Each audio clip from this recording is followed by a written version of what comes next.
My name is Asit Biswas. I studied in India and studied engineering, civil engineering. I did my bachelor's and master's degree in India, and then I went to England. I did my PhD in the University of Strathclyde in Glasgow. Then I was a lecturer there, and in 1967 I went to Canada as a visiting professor, and then I joined the government of Canada, and I was the director of the Department of Environment, Government of Canada, and I was there for 10 years, and then I moved to the IASA, International Institute for Applied System Analysis in Vienna. In about 1980 I went to Oxford, and I was there till about 1996 or 1997.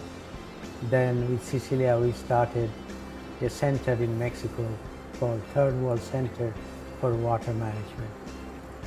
And then we spent a couple of years, or 3 to 4 years in Spain, in Zaragoza, advising the President and the Secretary, Environmental Minister of Zaragoza.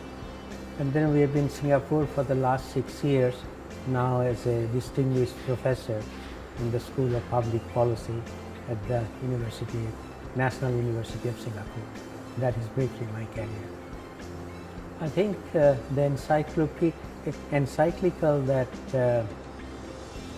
Pope Francis has come out is a remarkable document. I think it is as important a document probably the last 100 years. And this shows clearly for the first time the Church's view and the direction it wishes to go for the next decades. And his encyclical makes it very clear that water is a human right and we should follow that. And the reason I think we are here now is to take this encyclical forward. Right now in the world, at least 3.5 billion people do not have access to clean water, and even more do not have access to good wastewater and sanitation. So Pope Francis' encyclical about the importance of clean water and sanitation, I think would be an important, very important step to take the future, mankind's future more exciting, because this will go a long way because of his personality. This may go a long way to make water as a human right, especially in terms of application of that. It's not enough to say water is a human right. That is basically accepted for centuries, that without water no human being can live. But the question is, how do we make sure people have access to clean water? Because one of the biggest problems we are facing now, the quality of the water is deteriorating very, very fast. So many people, especially poor people, live around the river from which they take the water, which is extremely polluted. So we hope and we sincerely pray that Pope Francis's encyclical will go a long way to make their life better. The main problem in the universities is we live in an ivory tower, and we really do not often know what is the situation in the world. We talk about the poor, but very few university professors have experience of living with the poor. They don't know what is the situation. They don't know the environment they live in. So I think one of the things the universities is the professors, in order to advance in their career, they have to publish the research results. And throughout the world, probably the most important criteria the universities look at their professors is in their publication in the journals. How good how they're publishing in important journals. And so far as the journals are concerned, they are not really interested on what impact the article may have, but they're more interested in the elegance of the analysis rather than with the impacts of that. And so over the last 300 years, academic world has gone more and more on the elegance of the analysis rather than their impact on the world. And how relevant that analysis is, nobody really cares. And so there's a lot of theories which are unproven, but in academia they are very important to get it published. And since our career depends on publications, we have gone into making all our publications more theoretical rather than practical. So one of the things is very important in academia is to look at the real world and look at not at the elegance of the analysis, but on the way the results of our work can be applied to solve the problems of the world, especially how to improve the future of the poor people of the world. So that is one of the most important things you have to look into, how to improve the billions of poor people, their lives, their aspirations in the world. And this is becoming one of the biggest challenges we are facing in the world at present. We are now seeing major changes in these large businesses. Some of the enlightened business leaders, the last 10 to 15 years realized for them to stay in business, they have to think about not only making profit but also other things. So what they have done is they are now making sure that not only the business makes profit, because without profit the business cannot exist. So I have no problem business making profit, but what the enlightened leaders of some of these businesses have done is they said for their businesses to survive and thrive and be successful, they must look after not only their own business but also their employees, the labor, that their employees must have a good quality of living, good standard of living. They must also improve the lifestyle of their suppliers, and even more important, the lifestyle of their consumers.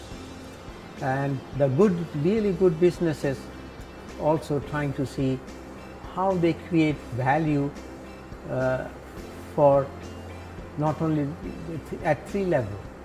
Their shareholders, they must create value for the shareholders, so that means they have to make profit, otherwise they won't exist. Then they must create value for their users and consumers, and third, they must create value for the society as a whole. So if I look at some of the major businesses with which I'm familiar with and I've been advising their CEOs, if we take a look at Nestle, they have now made it as a part of their DNA what they call creating shared value. And this is the shared value of their shareholders, their consumers, their suppliers, and the society as a large. Same goes for Unilever. Unilever has an absolutely remarkable CEO, Paul Polman, who basically has told the world that if you want to be our shareholder, we want you to be with us on a long-term basis. We don't want speculators who are here, buy shares today and sell it tomorrow at a profit. We want you to be in the long run, with you in the long run, so that we create value not only for you, but also for the society. And these organizations like Nestle, the Unilever, Procter & Gamble, Coca-Cola, all of them have been around from 130 to 170 years, and they intend to stay around for another at least that many more years. And so they're trying to make sure for their own existence, how should they change their business model. And they have actually changed their business model. People don't realize it, but they have completely radically changed their business model of doing business.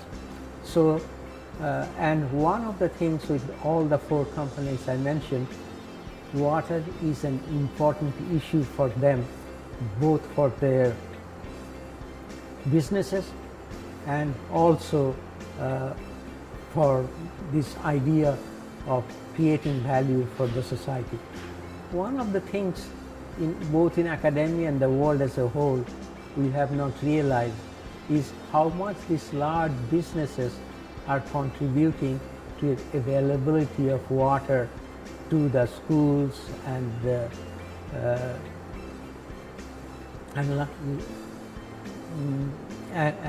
employees, clean water to the employees.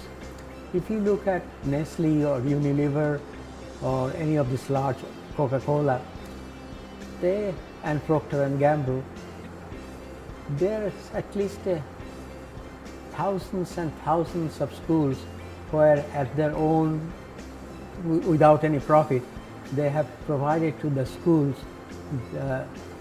clean drinking water supply, which is supposed to be provided by the government, but it is not happening. The schools are not getting. So they have, out of their own philosophy to create shared value, these four companies have thousands and thousands of schools throughout the developing world where they are providing clean water for all their students, their staff, and what is more important, what they have done is help in the construction of toilets, for especially in the schools. One of the problems in the developing world right now is many of the girls do not go to school because they don't have toilet facilities. And so many of these large multinational businesses, the enlightened one, they are actually spending money to make sure that toilets are available for the girls, properly maintained. And they are, in fact, unknowingly, they are not letting this known to many parts of the world, but they are going a long way to make water as a human right possible in a different way. So I am actually encouraged about the businesses, what they are doing for their employees and for the society as a whole to have clean water. Coca-Cola, for example, in India is also gone a step further. They are providing even libraries in the schools for the students. So we see a complete change in mindset of some of the businesses in order to provide clean water and sanitation. Now, the other thing which is very encouraging and which is not generally talked about is how business is managing their own internal water requirements. Once they realize that for them to survive, they must look after water, they must reduce their amount of water they need for production. What they have done is they have instituted within their own businesses an ethics that water must be used very, very carefully. So if I look at organizations, large businesses like Nestle or Unilever, it's both the CEOs of the company, Peter Brabeck when he was the CEO, now he's the chairman of the board of Nestle. Last 10 to 15 years, Nestle has reduced its water consumption by about 40% compared to before per unit of product produced. Unilever has also reduced its water consumption very, very significantly. And they are making sure the wastewater they produce is treated and reused within the factory. So we have seen a remarkable change in the mindset of the good business leaders. I'm not saying all business leaders. Number of the good major business leaders still are very limited, but they're making a remarkable contribution both to improve the efficiency of water use within their company as well as outside. If I look at an organization like Nestle, they have at least factories in about 90 to 100 countries, hundreds of factories in the countries, and they are all becoming extremely water efficient. They are teaching their people and they're making sure their employees have access to clean water as well as in the areas where they're working. So we have seen a remarkable change in the mindset of the business in the area of water. And that is because they realize for their own survival, they must have good water management, and they also must look after the society within which they operate. In the late 1950s or the early 60s, the famous economist Milton Friedman, who got a Nobel Prize, one of the early Nobel Prize for economics, he said the only reason business exists is to make profit. 40 years down the line, after Milton Friedman, that is gone. So business stays in business to make profit. The part of the profit could be reinvested, part of the profit could go to the shareholders, but now they're looking after also how to look after the society as a whole. So this I think is a remarkable change in the mindset of the business, especially the last 10 to 15 years. I think this is a very important problem. It's an important problem because throughout the world we're seeing one very important considerations which, in my view, regrettably, our political leaders are not thinking about either in the developed country or in developing countries. And that is, the problems are very different. If we look at the developing countries, our population is still increasing. If you look at India, India has to create 1 million new jobs every month. Every month for the next 50 years. Okay? That is one. Number two, the aspirations of the young people all over, because of the information and communication revolutions, are increasing. Because before they did not know how the rich people lived or people who are well off lived. Now they see through their communication device that how the rest of the world live. So their aspirations is going up. So that I've been now advising about 19 governments, and I've been telling them, your biggest problem in order to keep social stability is how to create jobs. Jobs for the new generation of people that are coming, in Africa where most of the population will increase, South Asia where populations are still increasing, Middle East and North Africa. How do we create enough jobs? And so I have come to the conclusion that unless the governments and the society can create employment and keep people employed in a reasonable and they make sure they have a reasonable standard of living, we will have a major social revolution or upheaval, which on a long-term basis is not very good. But in order to do that, we must create jobs. And how do we create jobs for emerging generation that do not have jobs?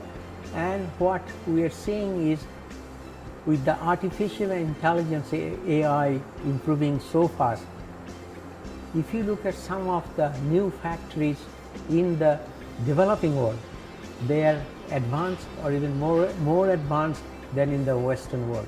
Some of the factories in China or India now, automotive factory, they are more automated with industrial robots than the Western world. And as a result of which, many of the people who could have been employed in these factories do not have any jobs, because with robots they work 24 hours a day. They have no requirements. You don't have to pay very much. And who is the biggest consumer of robots in the world? China. So in developing world, we are seeing thus the jobs that existed before are disappearing. And the other problem we are seeing is urbanization. People from the rural area throughout the developing world are moving to the urban area, and it will continue for the next several decades. Now, people who are moving, when we analyze who are the people who are moving from the rural areas to the urban areas, they are normally poor people. They have very little education, very little skill. So the type of jobs they used to come and they are doing also now in the urban areas are semi-skilled job, which they learn by being employed in the job, or unskilled job. And these are the ones disappearing because of the advances of the robotics. So if we want to have our society in a peaceful way to develop, we have to think about how do we create employment in the developing world. And in the developed world, we are finding out that people who assume that since the Second World War, that each generation had a better lifestyle than the previous generation, that is now disappearing. The reason we're seeing the developments in the US or in the UK, the Brexit or the incidents of President Trump, election of President Trump, because a large number of people perceive that their future is not very bright. Their jobs have been exported because of globalization into other parts of the world.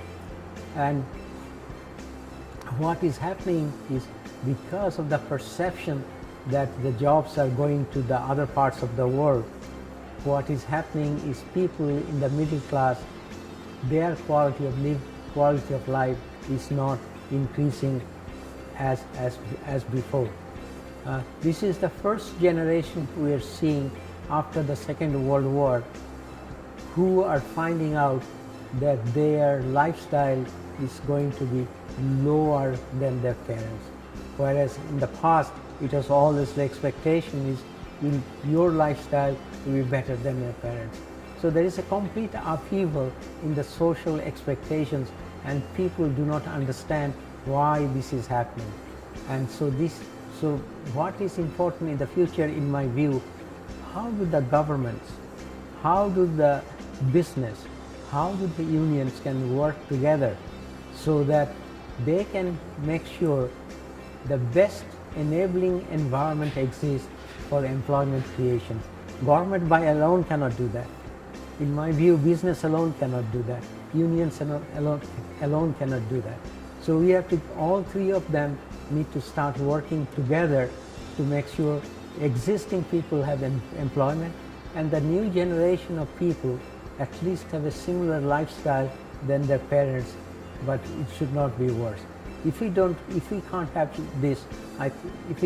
this simple philosophy accepted globally as a whole, I'm afraid there is going to be major social revolution which will create significant problems for the world as a whole.